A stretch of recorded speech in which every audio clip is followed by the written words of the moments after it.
What if the party we've been told is fighting hard to save democracy is actually responsible for helping shut the government down? Today, we're going to unpack why the government is shut down, what role the Democrats have played in it, and if the Democrats really believe that Donald Trump is an existential threat to our democracy and our country and our way of life as we know it. Why would they shut down a government, which is actually the only hope we have of putting him in any kind of check? By shutting down the government, we have weakened and lessened our opportunity for controlling the situation that the Democrats tell us is looming. Let's get into it.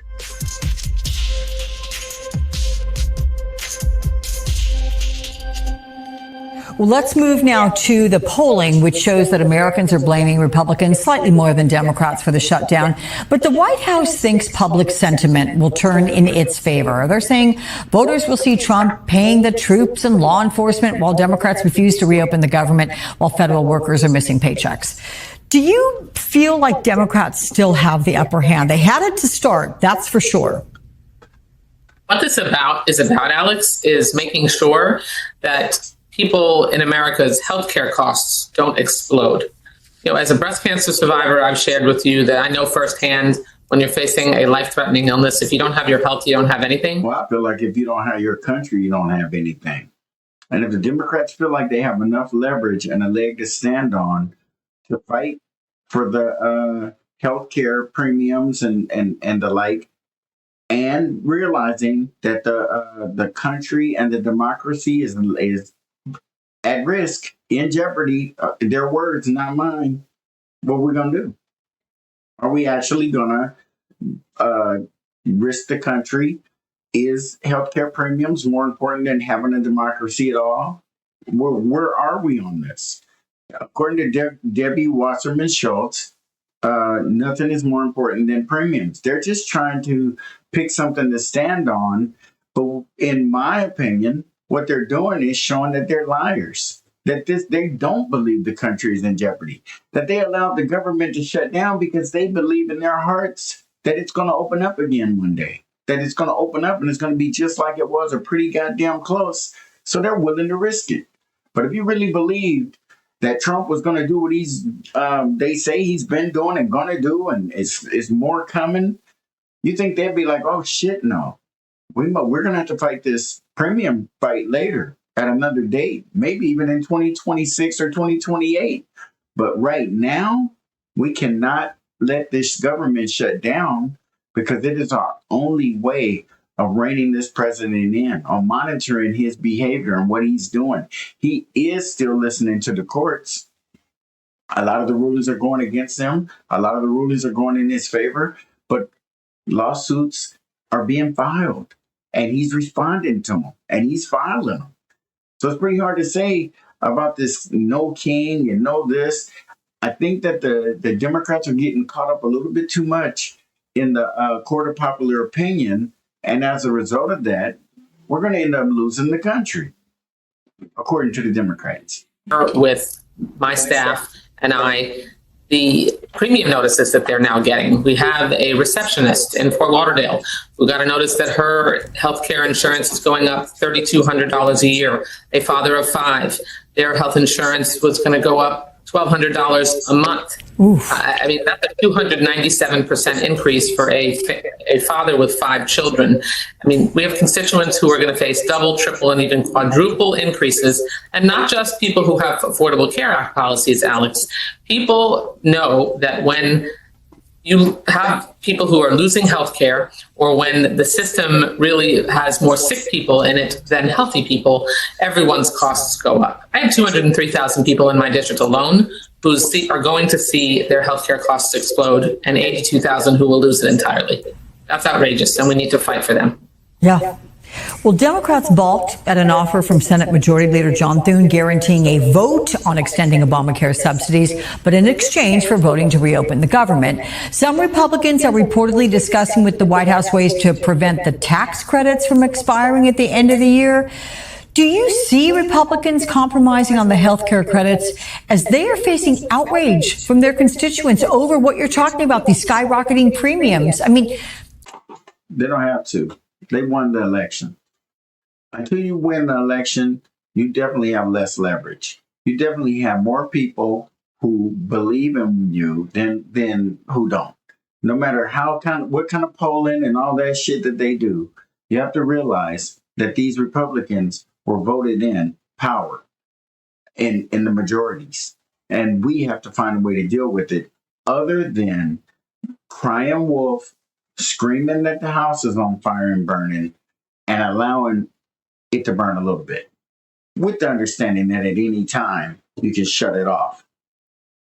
It appears to be just a Democratic play that they continue to run.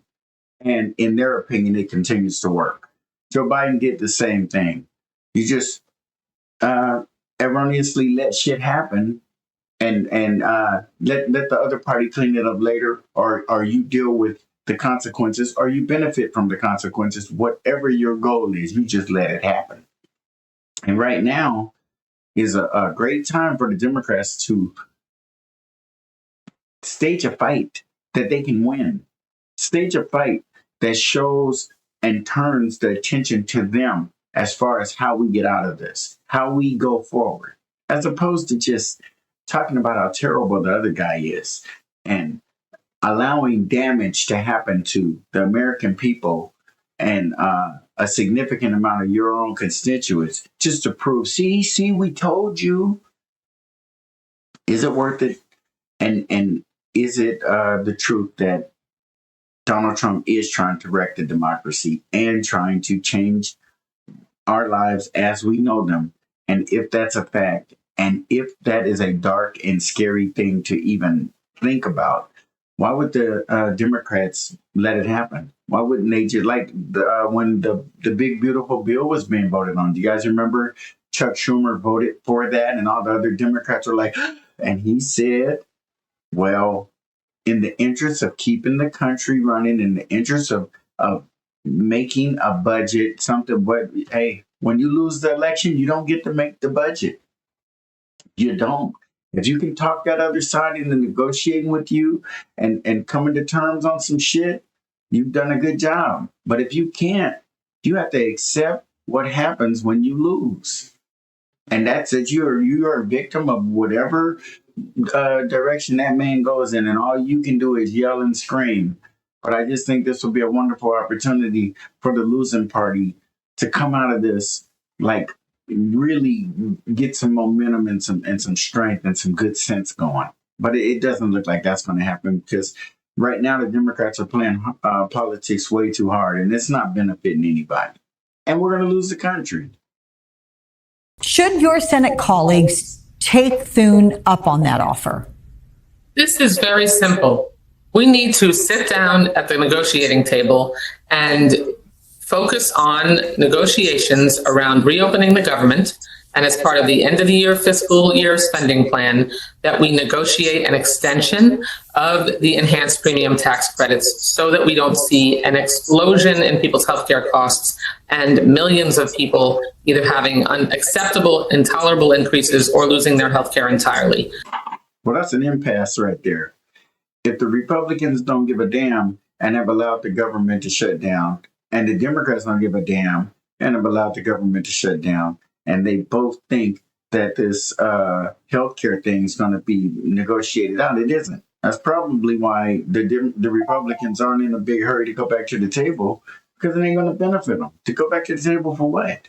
So you guys can act like you have some position that you can tell us, we don't want those premiums to go up, and then we're going to back down off of wherever the fucking Republicans are heading and do what you're telling them. That's just not going to happen. And I think the Democrats are pretty clear that it's not. So it's time for us to just say what it is. No more capping, no more bullshit, no more lying. Is the country in jeopardy? And if what you guys have been telling us leading up to this point is true, why would you put us in more jeopardy by allowing this man to shut down the government as opposed to fighting him tooth and nail, even if in your fight there are moments when you have to relent, when you have to just give it up and surrender? for the overall good of the country and the big plan and what you guys have been telling us is coming, as opposed to trying to show us, by letting us feel the pain and say, "See, I told you that's just a terrible plan for me. I don't like it. It doesn't show any love from the Democratic Party, and it also kind of reeks of some of the democratic policies and ideas that we've gone through in the past, and some of the acts that have been written up by Democrats that are supposed to favor and benefit people. But I don't know anymore. I'm starting to really question the party and their level-headedness, their forward thinking. The where's the unification? Where is the party that's supposed to be?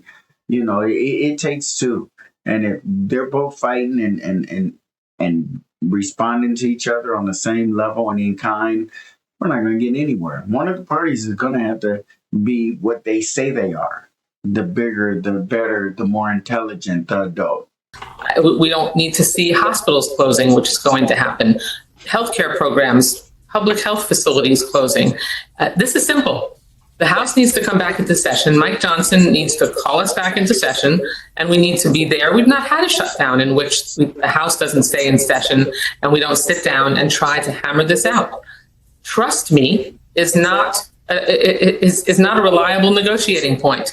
We can't trust them. Donald Trump spends money any which way he pleases, and he's not a king, which was the reason that there were millions of people protesting across the country yesterday. He can't just decide to extend those premium tax credits himself. We have to do it in the law, and Congress has to make sure we come back and do that together with the president signing it when we send it to him. But as long as the government is shut down, enforcement and oversight will be at best at a minimum. It could be non-existent. And if you really feel that this man is that goddamn dangerous, you cannot do that. And I believe that this is going to be a light bulb coming on, kind of a moment, because the Democrats are going to get their own bluff called on them if they keep this shit up. If you're going to cry and whine, and then you can at least justify working with the other side for the good of the people. You ain't doing nothing else for the good of the people. You put them in fucked up areas and ghettos with all this crime and the lack of education and lack of opportunity and police all over the place. But then these other police come in who ain't no better than the police who are occupying these towns. And now it's a crime. Now it's a bad thing. Oh, they're not restoring peace.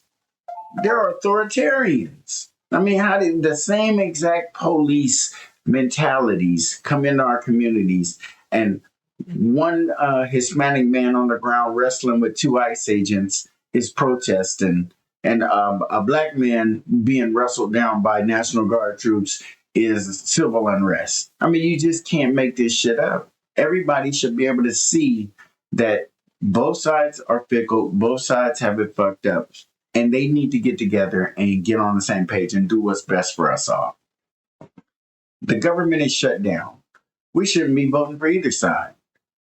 With them feeling so loose and so cool and so casual about just shutting down the government, fuck it. And Trump is letting you know how much control he has. The troops are going to be getting paid. Disabled vets, they're going to be getting their money. And anybody else who he chooses to pay during this, he can. But it also gives him an opportunity to get rid of agencies he don't like, fire a whole bunch of people in a particular agency, it just dissolves. The damn thing's shuttered anyway. All you got to do is just fire some people. And even if it comes back online, those people won't be returning to work. He's permanently terminating people. And the Democrats are aware of that, and they would rather say, see, we told you. I'm starting to question that kind of fighting. That's not the kind of fighting I do. If I know that something that I care about is about to be harmed, I'm going to do everything in my power to prevent that harm. Even if it means doing something that some people might disagree with and say, hey, what are you doing? I'm going to tell you what. If I had my choice, I choose continuing the country than worrying about healthcare, because we didn't shut the country down. or worry about it that hard when Obama was raising our premiums. The Democrats were fine with it; they were supporting it, and the premiums going up is a horrible thing at any time under any president. But we can't lose our head and act like we ain't been through this shit before. We've seen premiums jump up to the point where people had to change health plans. People had to get off of their health coverage. People had to go downward. It was quite a ride. And the Democrats can't play like that shit didn't happen. And they better get with these Republicans open this goddamn country back up and quit acting like they have a leg to stand on. And they're going to make the shutdown go longer because they're going to say, we want to open it back up. But once that's it, we can close the window. It's over with. They're not doing that. They don't have enough leverage to say but to anything. They just need to get with Trump, get this shit open back up, and hope that he do the best and win some elections. And then you have to be praying that he do the right thing because your ass will be in that seat to actually do the right thing. So you must have not done the right thing or you'd be there. I want to reflect on that, what happened yesterday, the No Kings protests. And I know the organizers say about 7 million people did it across this country. And that would include you, who marched in a demonstration in your district. What's your big takeaway from yesterday? What's your response to Speaker Mike Johnson and other Republicans who are just calling these demonstrations hate America rallies? We had thousands of people march in these rallies across South Florida yesterday and millions across the country. They were peaceful and really joyful because there were people coming to celebrate democracy and fight for the democracy that they believe in and put a marker down that says no authoritarian autocratic rule in the United States of America is acceptable, and that we need to come together peacefully to help make sure that we can improve the quality of people's lives. Yeah, that sounds like a winning formula. You call the guy an autocrat and just he's disgusting and all these terrible things, but we just want to get together and work with him to move forward. That shit ain't going to happen. Realistically, it isn't going to happen. And she knows it ain't going to happen because there's absolutely no way that Trump can accept an olive branch from the Democrats because they're not extending one. They're trying to publicly shame him, publicly embarrass him, make him look like he don't know what the fuck is going on. And he might not, but they don't either. The government is shut down. Whose fault is it? Who's suffering as a result of it? Debbie Wasserman Schultz is speaking like a deeply rooted and loyal Democrat. And right now, they're worried about 2026 and 2028 elections. And this is their method of hopefully gaining support and winning them. But I disagree. I think that they're going to allow Donald Trump to win the messaging. Here we are with a shut down government. Nobody ain't even talking about the Jeffrey Epstein shit no more. It's still people who are trying to fight that on, but some people, man, our attention spans ain't that long. People let that shit go. So we have to find something for Donald Trump that's going to stick. And you cannot allow him to destroy the country for that to be it. You don't allow a man to cause damage when it can be prevented, when it can be thought out, when your responses can be different than what they are. Because in some cases, there's no response at all. And I can't take it any more than the rest of you can. It's frustrating as hell. We're arguing with each other over shit that makes no sense because they know what it takes to open this government back up. But the Republicans are not going to allow the Democrats to get one thing in a form of a deal because they don't have leverage for a deal. It might look like, oh, they're going to work with. No, they don't. Because if they worked with each other, we never would have had that influx of illegal immigrants coming to the country the way we did because the Republicans didn't want it, and the Democrats would have sat down and said, yeah, you're right, we don't talk about it. So, and worked it out where that didn't have to happen that way. So then it would have not given Trump the justification to do the things that he's doing. We have a lot of illegal immigrants in this country. And I feel if Biden hadn't drawn so much attention, I was upset knowing that he was ahead and leading in the polls and looking like he was going to be our next president. And then in the next scene, the cameras were showing people walking toward the. It's like, fuck, that's fucked up. That's disrespect. And we supposed to accept that? No more than we're going to accept your word when you tell us that the country. I don't believe Chuck Schumer believes that. I don't believe Hakeem Jeffries believes that. Because if they were in a position to tell their people, we gotta stand down on this one. We gotta save our people. Of course, this and they're hanging their hand on high health care like it never gone up before. Like we all didn't have to readjust our whole lives for this shit before. We know, but people who have to pay those higher premiums, unfortunately, wouldn't have a country to live in. Why have the democracy that they claim they love, that the Democrats are fighting for? I just don't believe it. I call bullshit. Like, comment, share. Please subscribe, and we'll see you on the next Black Pop.